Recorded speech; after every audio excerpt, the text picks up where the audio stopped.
Kho kho, badminton డబుల్స్లో గ్రామ ward సచివాలయాల స్థాయి నుండి రాష్ట్ర స్థాయి వరకు పండగ వాతావరణ క్రీడా సంబరాలు 27 డిసెంబర్ నుంచి 10 ఫిబ్రవరి వరకు 47 రోజుల పాటు మొత్తం ప్రేక్షకులు కూడా రిజిస్టర్ చేయించుకున్నారట. 88,66,000 మంది ప్రేక్షకులు అంతమంది వస్తారా అన్నది డౌటే. అయితే ప్రైజ్ మనీ దాదాపుగా 12 కోట్ల రూపాయలు అన్నటువంటి వార్తని ఇక్కడ ప్రధానంగా హైలైట్ చేశారు. ఇకపోతే దక్షిణాది మీదన బీజేపీ దృష్టి సారించింది అన్నటువంటి వార్తని కాషాయ ప్రదక్షిణం అంటూ కీలకమైనటువంటి వార్తని హైలైట్ చేసి దక్షిణాది రాష్ట్రాల్లో పాగా వేసేందుకు బీజేపీ కసరత్తు 130 స్థానాల్లో 80 దాకా గెలవడమే టార్గెట్. 2019లో 29 సీట్లతో సరిపెట్టుకున్న కమల్ దళం కేరళ, తమిళనాడు, కర్ణాటక, ఆంధ్రప్రదేశ్, తెలంగాణతో పాటు పుదుచ్చేరిలో కలిపి మొత్తం 130 లోక్సభ స్థానాల్లోనే 2024 సాధారణ ఎన్నికల్లో వాటిలో 80 సీట్ల సాధనే బీజేపీ లక్ష్యంగా పెట్టుకుంది. అయితే వాటిలో కర్ణాటక మినహా మిగతా దక్షిణాది రాష్ట్రాలు ప్రాంతీయ పార్టీలతో కమలదళం పోటీ పడలేకపోతుంది. గత ఎన్నికల్లో కాషాయ పార్టీ 130 సీట్లు కేవలం 29 చోట్ల గెలిచింది. కర్ణాటకలో 28 సీట్లకు ఏకంగా 25 నెగ్గా తెలంగాణలో 17 స్థానాలకు 4 చోట్ల గెలిచింది. ఆంధ్రప్రదేశ్లో 25, తమిళనాడులో 39, కేరళలో 20 స్థానాలుగాను ఒక్కటంటే ఒక్కటి కూడా గెలవలేక చతికిల పడింది. ఈసారి మాత్రం దక్షిణాదిని ఎలాగైనా కనీసం 60 సీట్లలో గెలిపే లక్ష్యంగా పెట్టుకుంది. తాజాగా జరిగిన బీజేపీ పదాధికారుల భేటీలో ప్రధాని నరేంద్ర మోడీ, కేంద్ర హోంమంత్రి అమిత్ షా కూడా ఇదే విషయాన్ని నొక్కి చెప్పారు.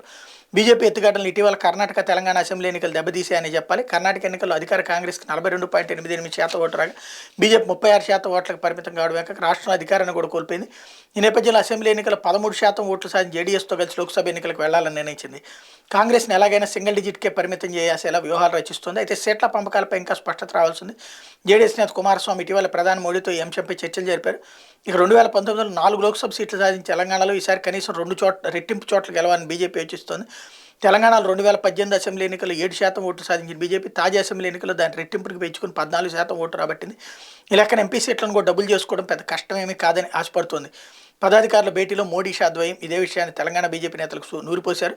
కేరళ వామపక్ష సంకీర్ణ కూటమితో తలపడటం బీజేపీకి పెద్ద సవాల్గా మారింది. వరుసగా 2014-19 ఎన్నికల్లో ఖాతా తెరవలేకపోయిన బీజేపీ ఈసారి కనీసం 8 సీట్లు సాధించాలని చూస్తుంది. గత ఎన్నికల్లో 12% ఓట్లను రాబట్టుకున్న పార్టీ ఈసారి 25% ఓట్ల లక్ష్యంగా కార్యాచరణ రూపొందిస్తుంది.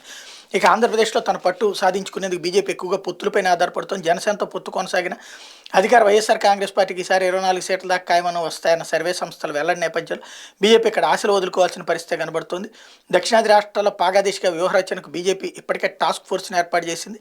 జాతీయ ప్రధాన కార్యదర్శి సిటీ రవి, ఉపాధ్యక్షులు బైజయంత్ పాండా, దిలీప్ ఘోష్, లాల్ సింగ్ ఆర్య ఇందులో పాల్గొన్నారన్నటువంటి వార్తని ఇక్కడ హైలైట్ చేసింది. తమిళనాడు నుంచి లోక్సభకి మోడీ పోటీ చేసేటువంటి అవకాశం ఉందన్నటువంటి వార్తను కూడా